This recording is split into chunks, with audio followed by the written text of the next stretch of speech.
The book of Genesis, chapter 6, verse 5 and down. And Yahweh saw that the wickedness of man was great in the earth, and that every imagination of the thoughts of his heart was only evil and continually. First and foremost, I want to give all praise to Yahweh, Ba'ashem, Yahweh Shai, Ba'ashem Kakadash, double honor to the apostles and elder, husband, and truth out of the four corners of earth. I'm here to know it can't be a lesson. Let's get it. Genesis 6 and down. And the Lord said, I will destroy man whom I created from the face of the earth, both man and beast and the creeping thing and the fowls of the air, for it repented me that I have made them. And this is how we coming in judgment. The Lord repented old way of living, old earth with Moses, and they didn't have nowhere near compared to the devices and influence that we have. And the Lord, it repented the Lord that he made man back then. So how much more now? But Noah found grace in the eyes of the Lord. These are the generation of Noah. Noah was just a man and a perfect in his generation, and Noah walked with Yahweh. And Noah begot 3 sons, Shem, Ham, and Japheth. The earth also was corrupt before Yahweh, and the earth was filled with violence.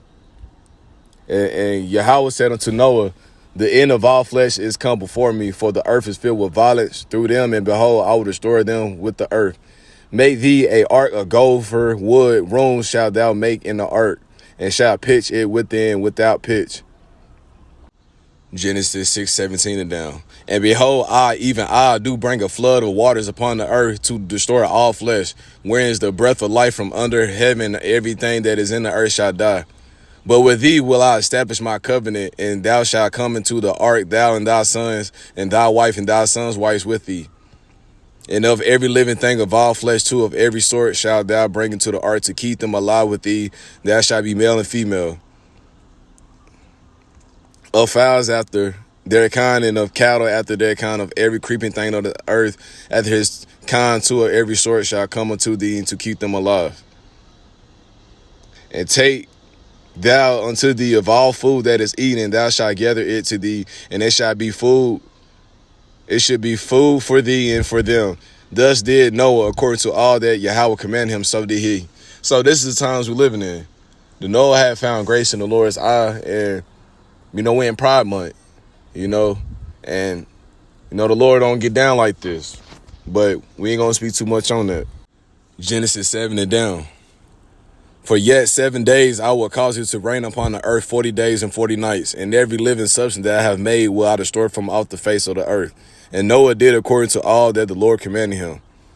And Noah was 600 years old when the flood of waters was upon the earth.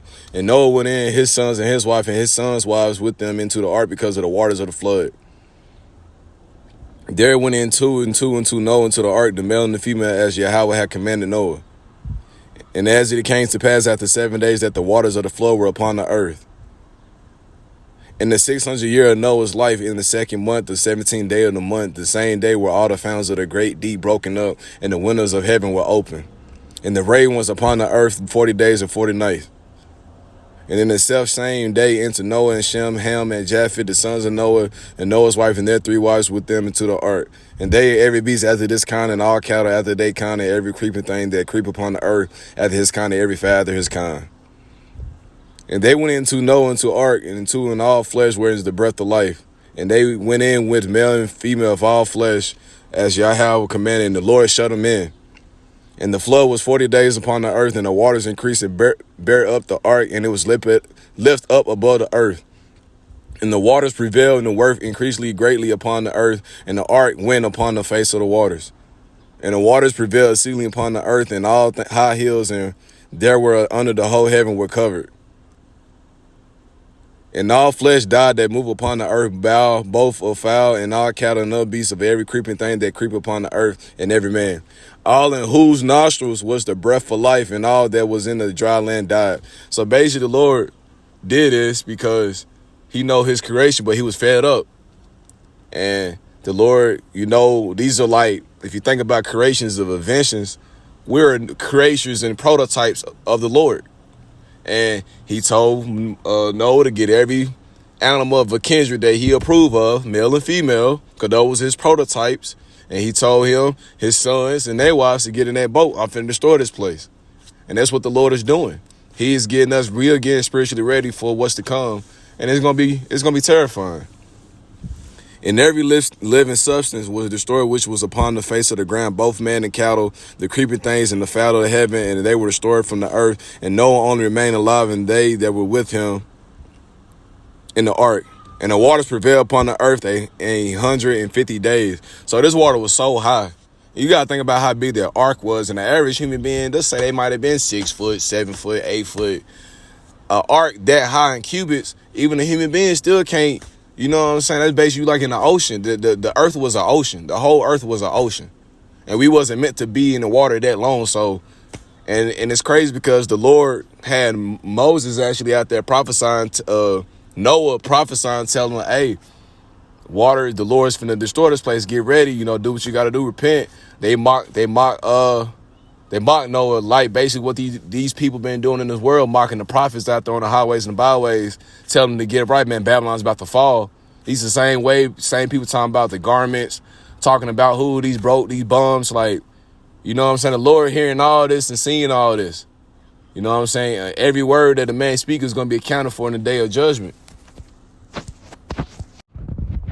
The book of Genesis, chapter 9, verse 8 and down.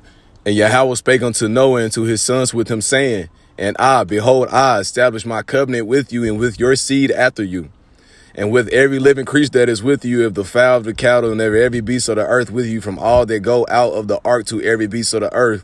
And I will establish my covenant with you. Neither shall all flesh be cut off any more by the waters of a flood. Neither shall there any more be a flood to destroy the earth. So that's the covenant that the Lord just said to the remnant that he delivered. Noah, his children, and his sons and their wives. He said, this is my covenant to you. I will not destroy earth no more by the floods of the water. That was the covenant, and that's the whole point. Let me keep reading. And Yahweh said, this is the token of the covenant which I have made between me and you and every living creature that is with you for perpetual generations. And I do set my bow in the cloud, and it shall be for a token of a covenant between me and the earth. And it shall come to pass when I bring a cloud over the earth that the bow shall be seen in the cloud. And I will remember my covenant, which is between me and you and every living creature of all flesh, and the water shall no more become a flood to destroy our flesh.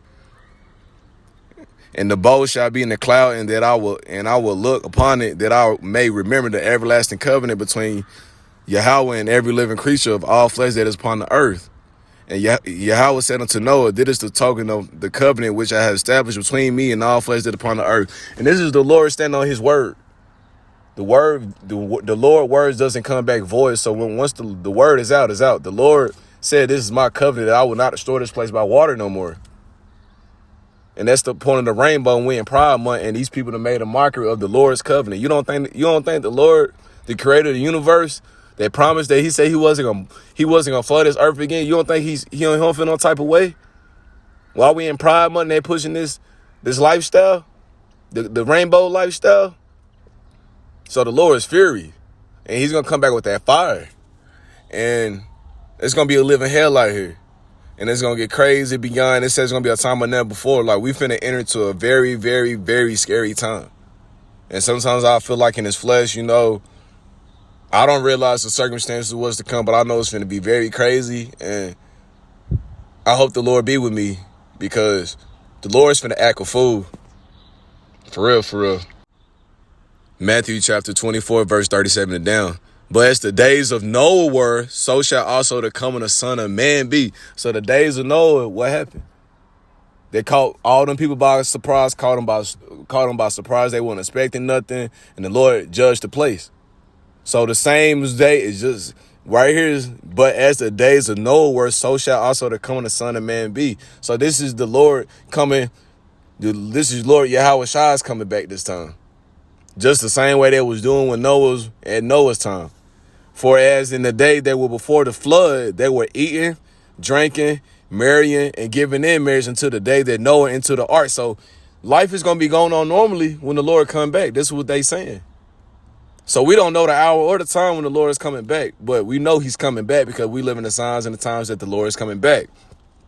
And they knew not until the flood came and took them all away, so shall also the coming of the Son of Man be.